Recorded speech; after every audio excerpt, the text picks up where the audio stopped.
Coming up, flash flood warnings in parts of our region.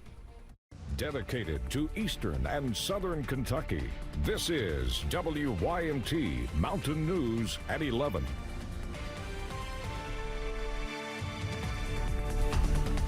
Good evening, I'm Steve Hensley. Flash flood warnings were issued for several counties tonight as storms dumped more than 2 inches of rain in some areas.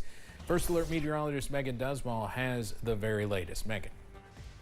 Earlier in the day, we're seeing a lot of storm activity for the northern portion of our region that has since then shifted to more of our southeastern portion, especially as we head towards that Kentucky and Virginia line. Zooming in, we do have a severe thunderstorm warning actively in place for cities like Norton. This is extended into Lee County, Virginia, and Wise, also outside of our region as you're traveling into Scott and Russell County. Now, as we travel a little bit more towards the west, we do have this flood warning that has been in place for several hours, just got extended and is set to expire at this point at 1:15 Friday morning. So we're keeping our eyes out on this portion of the region. Now, we are seeing a little bit of some fog already starting to pop up across eastern Kentucky, so that's something to keep your eyes out if you are heading out this late this evening, especially as you travel towards the center portion.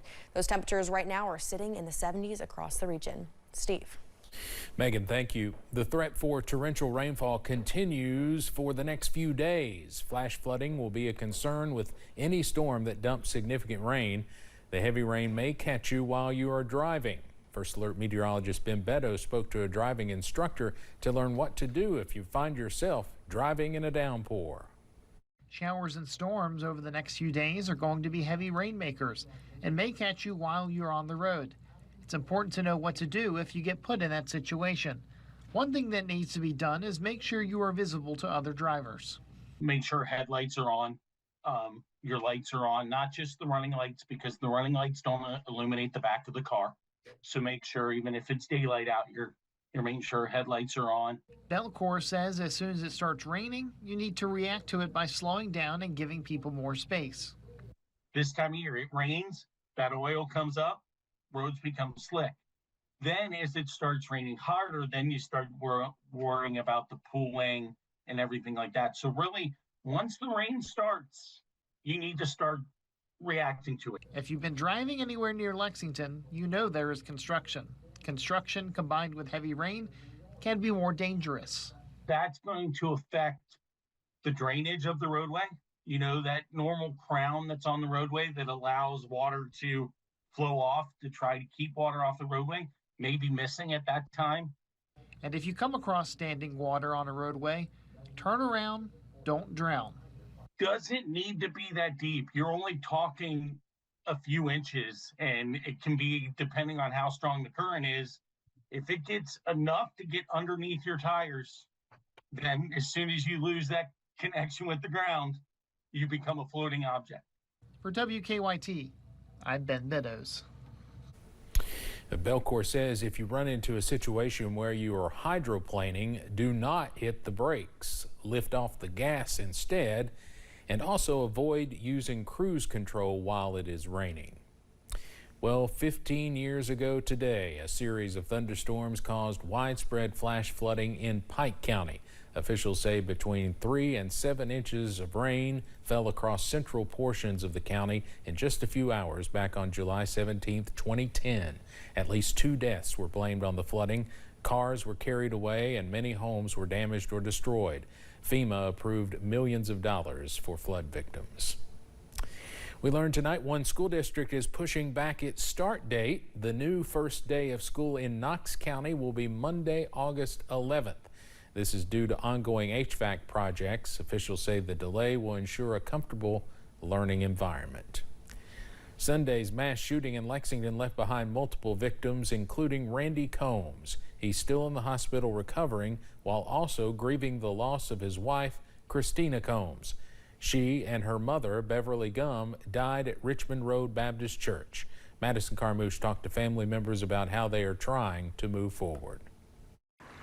On Sunday, they woke up, got their children ready, and went to church, not thinking that something like this was going to happen. Randy Combs is recovering after suffering from multiple gunshot wounds to the face. He was at his family church, Richmond Road Baptist, when he was shot and his wife of 15 years was killed. Combs' family says his own injuries are not the worst of his challenges. He and his wife shared 5 children who are now in mourning. My cousin Randy has a very long road ahead of him, and he is now responsible for 5 children that have needs every single day. Combs is still in the hospital and cannot talk or breathe on his own because of his wounds, but his family has been by his side every step of the way, including his children who visit daily. She's broke down crying because she don't want to leave her dad. You know, I get it. You know, you see your mom get shot and the only person you have left is your dad. Combs' aunt, Heather Combs, says their family has come together to make sure the children feel supported in this difficult time. She says Combs is in the best spirits considering what he's gone through and what is yet to come in his recovery. I hope and pray that he's able to come out of this and live a somewhat normal life, even though we know that this is something that he and his children are going to think about every single day. The family says they pray no other families will have to go through an act of violence like this. In Lexington, Madison Carmouche, WKYT. The family has fundraisers in place for the couple's children and Combs' recovery. A Pike County judge found probable cause to send an attempted murder case to a grand jury. Marty Hurley appeared in Pike District Court today, charged with attempted murder, arson, and kidnapping. Troopers say he forced 3 people into a home at gunpoint and set the home on fire before leaving and barricading them inside. They reportedly escaped and he was later arrested. Judge Tommy May found probable cause to send the case to a grand jury. Attorney General Russell Coleman is filing a lawsuit against Chinese shopping platform Temu for stealing Kentuckians' data and counterfeiting some of Kentucky's most iconic brands. The complaint mentions the app counterfeiting the University of Kentucky, Buffalo Trace Distillery, and Churchill Downs. It also alleges the company used forced labor from minorities in clear violation of U.S. trade deals. Temu is owned by a multi-billion-dollar Chinese company whose first retail app was eventually banned from U.S. app stores for being malware. President Trump has been diagnosed with a common vein condition, and the House is expected to approve billions of dollars in cuts to foreign aid and public broadcasting that the president is seeking. But the action is being held up over an unrelated controversy. CBS's Erica Brown has the latest from Capitol Hill. The White House announced President Trump was diagnosed with a vein condition known as chronic venous insufficiency after he noticed swelling in his legs.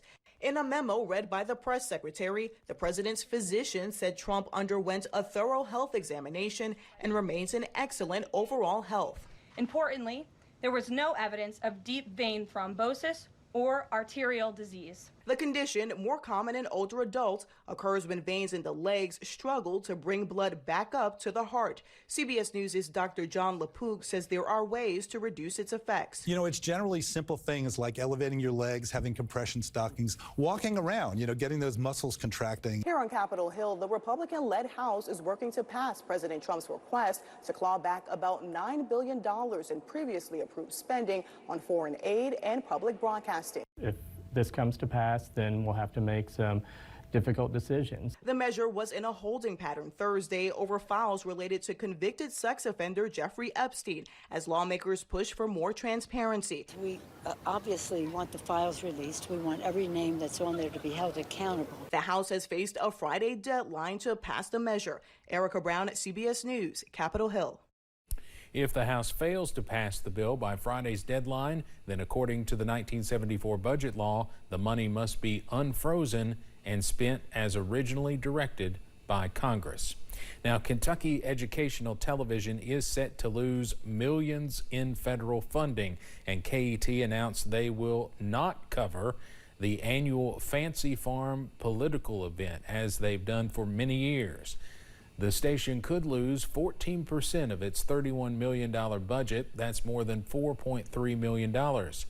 Todd Piccirilli, KET's senior marketing director, says they've done everything they could to explain the impact on the 2 million Kentuckians they serve weekly, like educators and first responders, as they are the state's primary source for emergency alerting. Getting those emergency alerts out, letting people know what's happening so that they can make the necessary preparations is hugely important. At this point, we have not made any decisions on what may be reduced. Those are going to be some very difficult discussions that we're going to have to start soon. The bill now heads back to the House, where it faces a Friday deadline again for a final vote before reaching the president's desk. So we'll see what happens tomorrow. PBS and NPR have openly said they will challenge the Trump administration's executive order. Before we start the show, I want to let you know something that I found out just last night. Next year will be our last season. The network will be ending The Late Show in May. Now that's from tonight's episode, when Stephen Colbert told a shocked audience that CBS will end the Late Show franchise entirely in May 2026. The network called it a financial decision and not related in any way to the show's performance, content, or other matters happening at Paramount, CBS's parent company. Connie Francis, the pop singer who rose to prominence during the 1950s and 60s, has died. The New Jersey native's hits included Lipstick on Your Collar, Where the Boys Are, and Who's Sorry Now. She also made history in 1960 by becoming the first woman to top Billboard's Hot 100 with her song Everybody's Somebody's Fool. One of Francis's songs recently went viral on TikTok, 1962's Pretty Little Baby. There's no official word on the cause of death. Francis was 87 years old. Coming up on Mountain News at 11, hear from a well-known Christian singer coming home to Kentucky for a tornado relief concert. And we are continuing to track scattered showers and storms across eastern Kentucky.